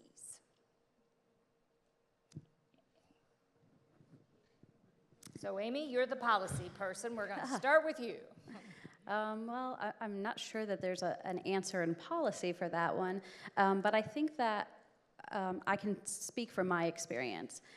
So I've been at Drug Free America for 10 years. Prior to that, I worked for Pinellas County Drug Court, Adult Drug Court, and prior to that, I worked at Operation PAR. And just in my experience, which is not as long as most people that work in this field, we have moved from this being we've moved to looking at this as more of a disease. That's what science tells us now. If we look at the scientific literature, we do see, as Dr. Sheehan said, that drug use affects your brain, and some of those effects are permanent. Depending on when you started using, whether your brain was fully developed or not. So this is a disease. Some of our colleagues call it a brain disease. So we do have to look at it through that aspect. But also if you look at, and I'm not saying that this is right or wrong, but if you look at the way that people seek treatment and seek help, there is the anonymous aspect to that. I mean, if you look at AA meetings and things like that, so this has always been a movement that has had a cover to it. It's had something where people have been anonymous and haven't been speaking out and telling their story, and because of that, I think that it doesn't give us a face, so we don't have somebody that we can relate to. But that is changing. You have a lot of people who are involved in recovery who are very active in the community and speaking out about their recovery and about what happened to them and their process through their addictions, and that puts that face to it that we can all relate to, and that helps us reduce that stigma in that aspect. Thank you. For Director Newman, what impact has synthetic drugs made directly on your office? It's really, really expensive.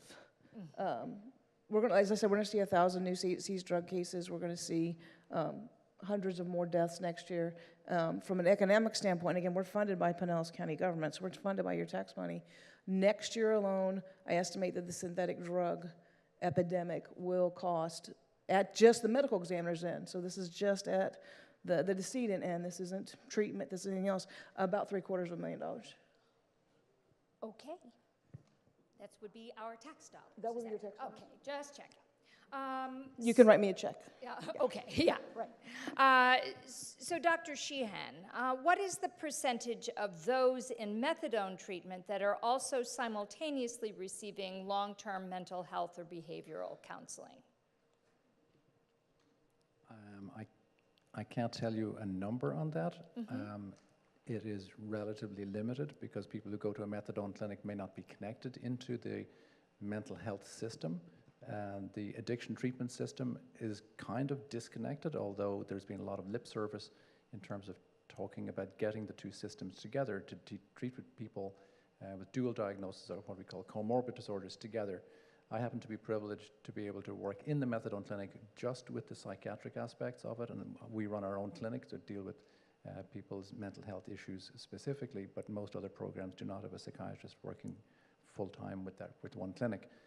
They may be able to get services depending on their insurance, but it is an ongoing problem.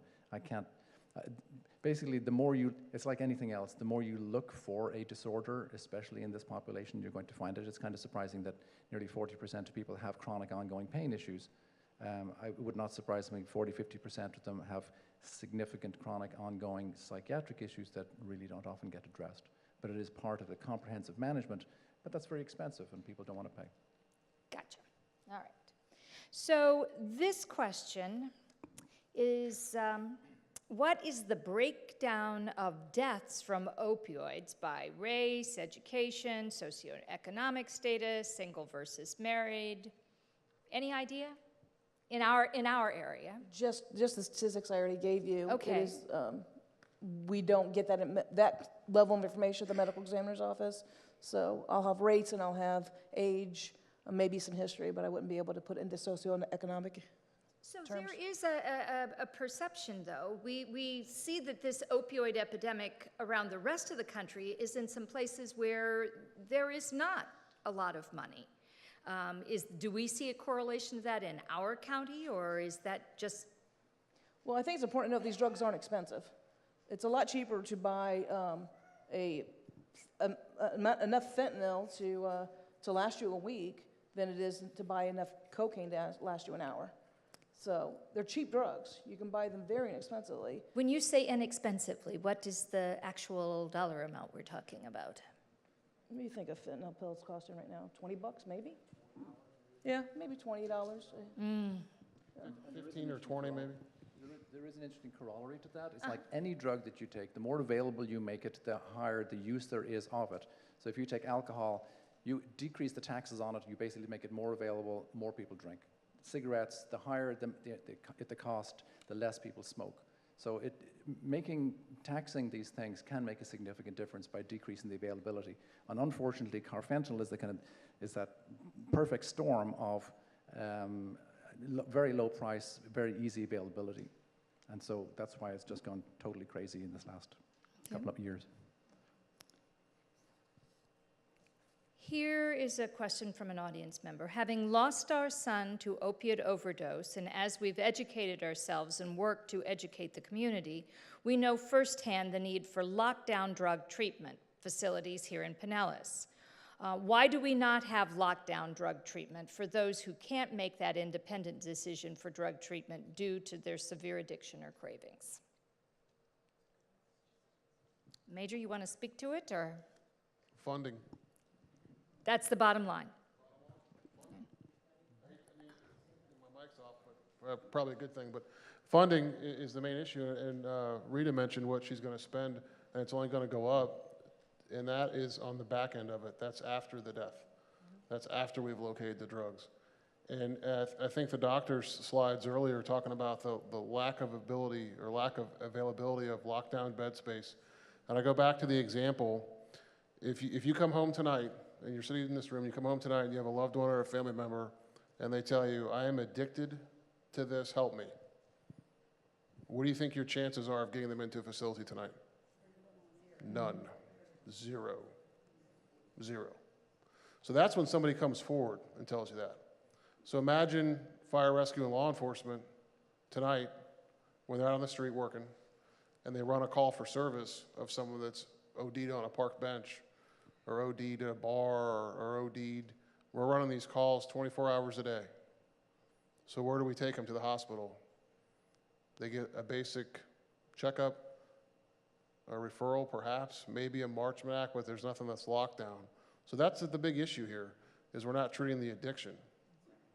And I've been into some meetings recently and I've had the opportunity to speak. We get a lot of questions on the law enforcement side about securing borders and shutting down postal distribution and shutting down China and shutting down Mexico and doing all this stuff. Costs a lot of money to do all that. But what are we spending to take care of it in this county, in this region, in this area? That's the real issue, is it would be nice if, again, I'll go back to the example where I walk out the door here tonight and there's a student in the parking lot ODing in the car. We had that happen recently, not at this campus, but at another one.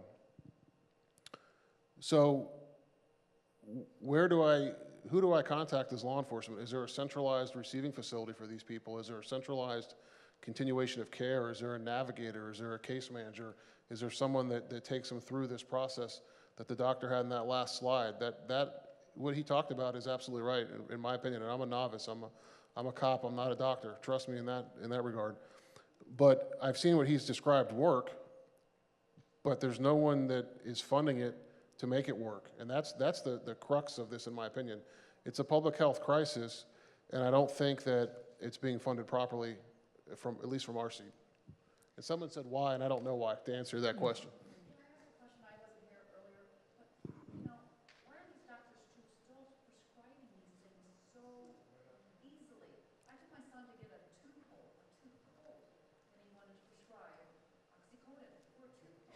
Okay, so with the question here is, what is being done to stop that prescription? And Amy, you had an answer, right? Well, I was gonna, let me finish off this before I move to that. So one of the plus sides of the president declaring this national emergency is that we do have access to federal funds to fight this at the state level. And one of the things that I was reading, like, what does that mean? So whoop-de-doo, it's a national crisis or it's a national epidemic. What does that really mean? But one of the things that they said that it would unlock funds that would allow emergency rooms and hospitals to hire what you're talking about, the extra staff that would work as that case manager, the kind of go-between. So when you do have somebody enter as an overdose, that they're being linked to care before they leave. Now, that's probably still, you can't, drag somebody there. It would still be their choice, but at least there's somebody trying to connect them to those services. As for the overprescribing, we have significantly reduced that. I mean, not all doctors are created equal. I'll give you that. And when we had our pill mill epidemic, we definitely had some criminal players. I mean, I wouldn't even want to call them doctors.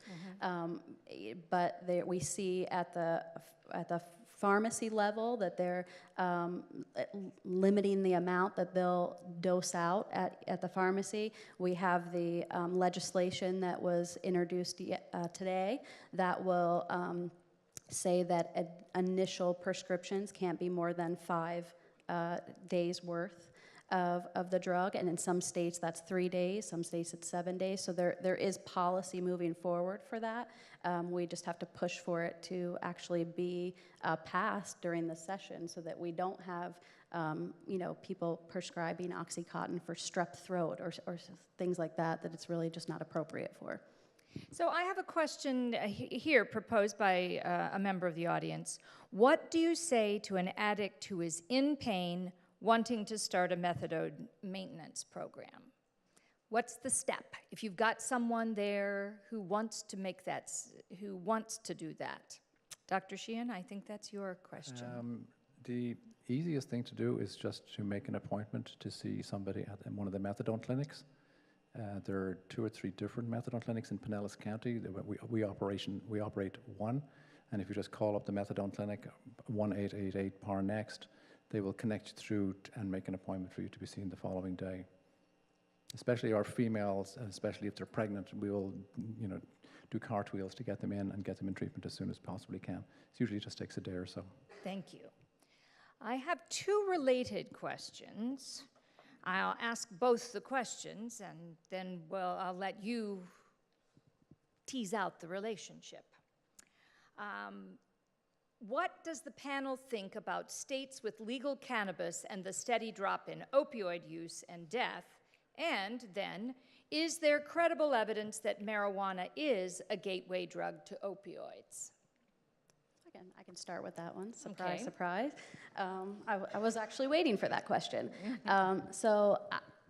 After all the information that we've said today, I'm not sure any state is seeing a reduction in opioid deaths. And in fact, Colorado, which is probably the most famous state for legalizing and having a regulatory system, they issued a report about 6 months ago about their skyrocketing opioid death rates.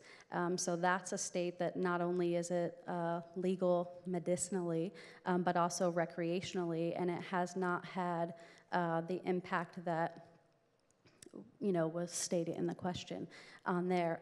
And also, if you look at what we've done as a state, so when we were in 2008, 2010, I believe, is when we said we were at the height of our overdose deaths. We didn't reduce that number by making marijuana available. We reduced that number by putting policies in place that regulated our pain clinics, that made the drugs a little bit harder to get. We had huge educational campaigns on prescription drug overdose things and prescription drugs. So it kind of undermines all of those prevention efforts and treatment efforts by saying that by doing this one thing, it magically stops the opioid deaths. As for it being associated with opioid use, there was a study done, I'm not sure where, you can look it up. It's a twin study, so if you Google like twin opioid study / marijuana use. So twin A started using marijuana before the age of 17 and used regularly, and twin B started after the age of 17 and used occasionally. And twin A was 4 times more likely to be addicted to opioids than twin B. So that research suggests that marijuana use kind of primes the brain for opioid addiction. Then there's also been studies on rodents, not in humans, that showed that rodents that were exposed to THC while pregnant, their offspring sought heroin more avidly than ones that were not exposed to THC. And it went on to show, there was 4 different ones that they showed, but what I thought was the most interesting one was the rodents that were exposed to THC before the baby was ever thought of, the baby rodent, that baby rodent also sought heroin more avidly and had more significant withdrawal symptoms from opioid-related experience than the rodents that were not exposed to THC. So there is some science out there that's correlating the two, and that is a really important thing to think about because even though we're sitting here talking about the opioid epidemic, we can't look at drug use as a single drug. And Dr. Sheehan might be able to speak more on this, but the majority of people that come into treatment aren't single drug users. They're using multiple substances. They might have a drug of choice, but if they're using opioids, they're probably also using alcohol or marijuana or something else that's a poly-drug use. So if we're only concentrating on one drug of abuse, we're never going to tackle this problem. We have to constantly be looking at all drugs and sending out that message, especially for our youth, because that's where most addiction starts, that use of any and all drugs is unacceptable, and that's including alcohol. Somebody else want to take a bite at that one before I move on to... All right. So let me ask this question. Major Danzig, you mentioned that there is a lack of education in the schools. From your perspective, what would you like to see? Ideally, what would this instruction look like? That's a tough one. Any and all instruction. I don't think we drive it home enough. I think she mentioned a second ago about education with the gateway drug question. I don't think we give enough of it in the schools. Back to the marijuana and opioid, the gateway question, just to touch on that briefly. And she mentioned a lot of addicts that come in, or polydrug addicts, meaning that they use different drugs. Well, we see that a lot in the sales level too. So is marijuana necessarily a gateway drug? No, but most of the people that are dealing drugs are dealing multiple drugs. Again, it's a profit margin situation. It's what they can get their hands on and turn and sell. So I've never seen a drug dealer that did not take a drug from the next person up the food chain and switch from cocaine to heroin to pills to marijuana. So you may have someone that comes, just like the young lady said in the video earlier, if you recall, where a dealer or somebody offered her a pill and said, have this new pill, and she tried it. So someone may come to buy marijuana, but then the person selling may say, hey, I acquired some of this, try it, and then we go down that road. As far as the education piece, I don't know what the magic answer is. I know if you go back and look at things that we've done over the past and in law enforcement in this county, we had the DARE program, we've had different programs throughout. I don't really care what the program is. I just think we need to be talking about it, whether it's any program. And again, having been worked in the schools myself in my career as a school resource officer and now being a parent and having friends that are parents, I don't think we spend enough time in the schools talking about it and getting that education piece in there. I just don't think we do it. Again, it's personal opinion. I don't work in the schools now, but I think we need to get this out. And there was a question earlier about the stigmatization of it. We need to get this out and talk about it and say this is what's going on in the community. People are dying. We need to, and the education piece extends over to the medical community, to everybody, and say this is what's going on. It's affecting the whole entire county. It's a drain on resources for everybody, and people are dying.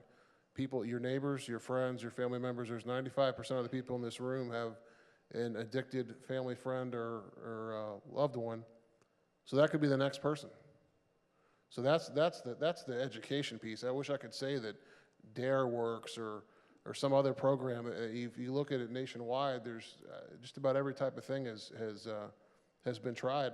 If I was in the schools as a decision maker, I'd try them all, to be quite honest with you. Try something, talk about it. So I have a follow-up at the other end of the age range. Is any research being done relative to the number of seniors that have become addicted as a result of doctors prescribing opioids like it was candy? And what is anyone doing about it? I'm not aware of any specific studies looking at that. I'm sure the numbers there's significant numbers in the older age. The more, the more available any drug is, the more the physicians are likely to give excessive amounts, the more likely somebody is to start. The earlier the person starts using in their life, like as an adolescent, they're much more likely to have problems. The later the person starts, they're less likely, but again, if the dosing is high and the duration of the use of the medication is long, they're likely to have a problem, and it certainly can be an issue. So I have a real... I just want to say Major Danzig and I are part of a group. It's called the Penelope Opioid Task Force through the Department of Health, I think, right? Yeah.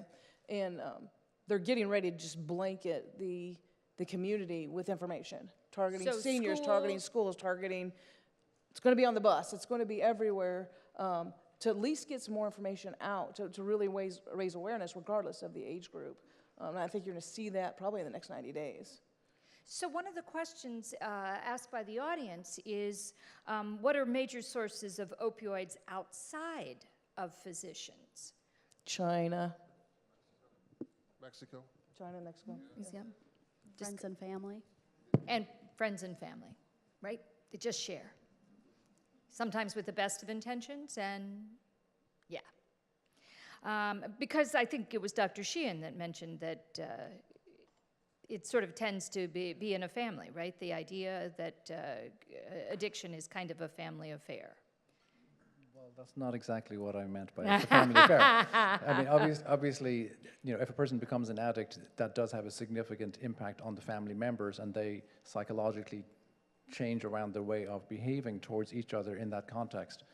But if somebody is a drug user and they have a prescription and they have some positive experiences but not excessive, they may be more than likely to give that medication. I mean, it's something like Xanax. Oh, I've got an extra one. Oh, you're anxious today. Oh, just take one of these. It'll fix you. It's like, that's the beginning of the whole bad influence that we need to be responsible. These are controlled drugs, and these are addictive drugs, and we should not be encouraging people in any way to be drinking alcohol or smoking cigarettes or using marijuana. One of my pet peeves is watching the marijuana lobby putting up these big road signs. I don't want to see that. It's like, I think it's completely unacceptable in our society to have cigarette ads, nicotine ads, any addictive drug ads anywhere. If you want to use them, fine. But it's like, if they're illegal, it shouldn't be in our face so that we're stimulated by it all the time. So, this question is sort of a follow-up to that. When your occupation focuses around addiction personally, what are coping strategies to deal with the job? So is there such a thing as compassion fatigue in a... Absolutely. So I used to work at drug court, and I think the first week I was there, I bawled my eyes out every single day, because when I worked at PAR, I saw people kicking and screaming coming into treatment. When I started at drug court, I saw people successfully graduating, so with their life changed. Then after being there for 4 years, you hear the same stories over and over again, and you just kind of get jaded. And you really have to practice renewing your well of compassion, we used to say.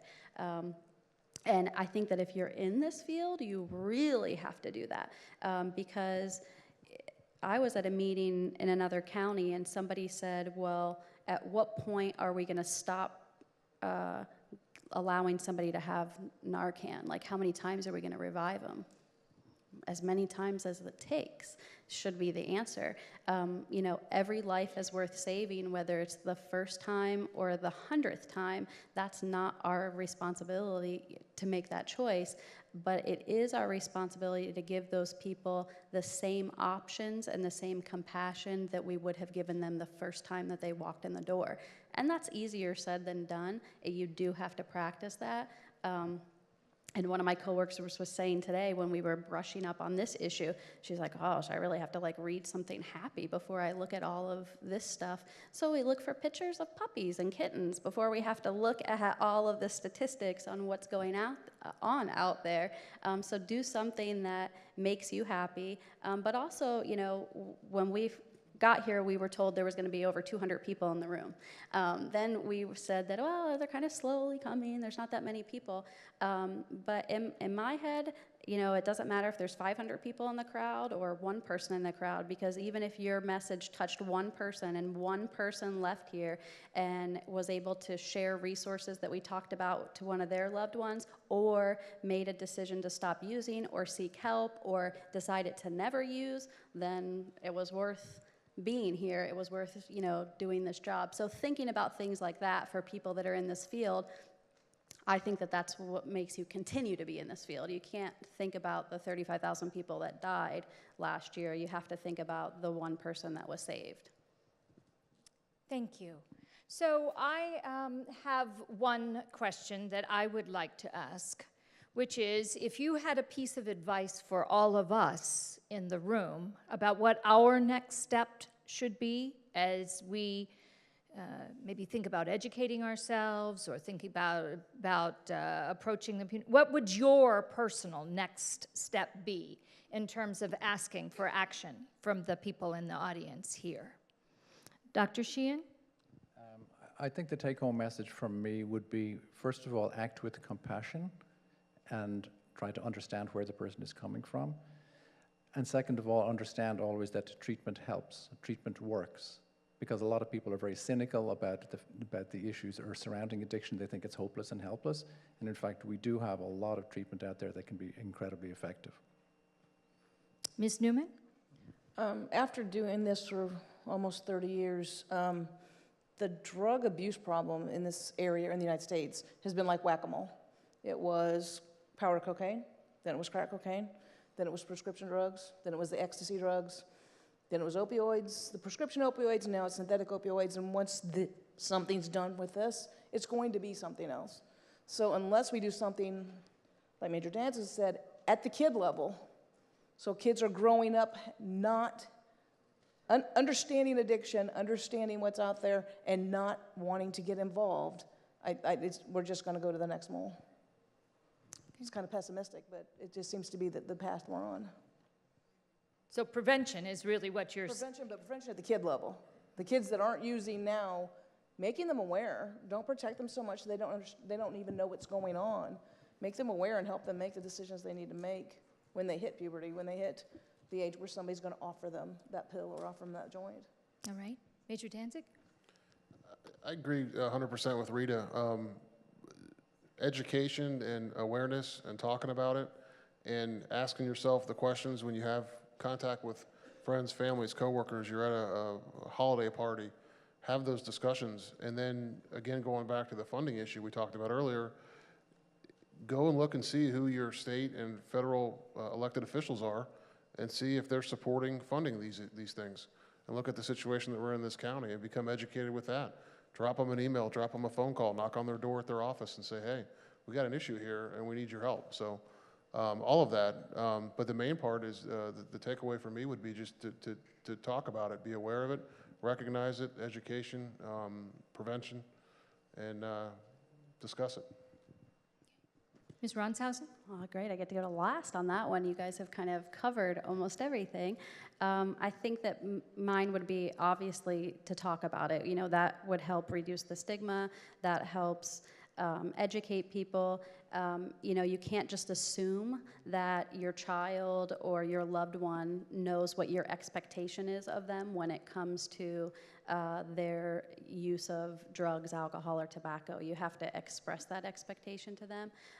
But then also, you know, be compassionate about it and be there for them.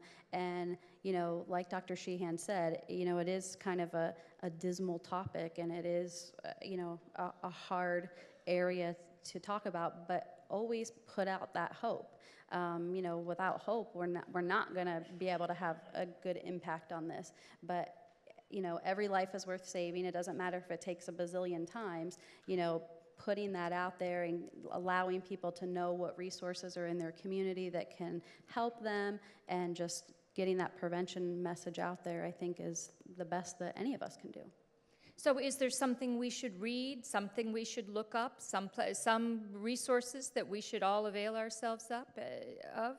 Well, we just happen to have an opioid toolkit that we produce that's out there. So on this issue, I would say that. But also, you know, you really do have to know what is available in your community. You know, where would you call if you had a family member who needed this kind of help? Do you know the answer to that question? Or would you just be randomly calling, you know, a treatment center? There's different places where you can go to access help. I think 211 is still out there. So if you call them, whether it's you're looking for treatment, whether you're looking for mental health services, whether you're looking for poison control, different things like that, have those numbers available and just know what's around there. You know, we don't have a lot of money in this county. There's never going to be enough money for enough treatment beds or access for treatment, but we're a lot better off than some counties in this state. We do have Operation PAR, we have West Care, we have a whole bunch of private treatment facilities, Phoenix House, different places out there, you know, that you can go to for help. Thank you. We're sort of at the end of this. I want to say thank you, first of all, to our audience for your very, very thoughtful questions. I want to say thank you to the panel for your thoughtful answers. Obviously, all of us have more education. And with that, I'm going to turn the microphone back over to David.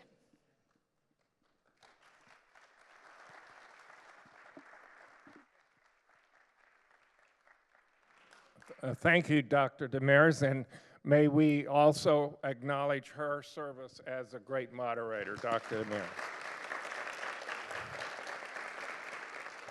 Well, I wish we could go on longer, but we do respect your time. I'm sorry we didn't get to all the questions, but we got through quite a few. I think we got a lot of good information here, but there's a lot more to learn about, and I, for one, may consider doing this again at a later date, because we didn't get as deeply into the issue as we might have if we'd had more time. Before you leave, if I might just call your attention to our next two programs. On October 19th, right here in this auditorium, we will be hosting a screening of a documentary film called Chasing Coral. That's an amazing documentary that covers the decline and death of our coral reefs around the world, a sad result of warming oceans. It's free if you'll just come here at 7 p.m. on the 19th. And on November 1st, our next dinner series program in the conference center down next door on this campus, we will feature a futurist named David Houle, and he will present a pretty shocking, amazing vision of what we will be facing in the next 23 years to the year 2040. It's a dinner event, so it does require advance reservations, and we ask that you do that at the address on the slide. That's all for tonight. Thank you all for coming, and have a safe journey home.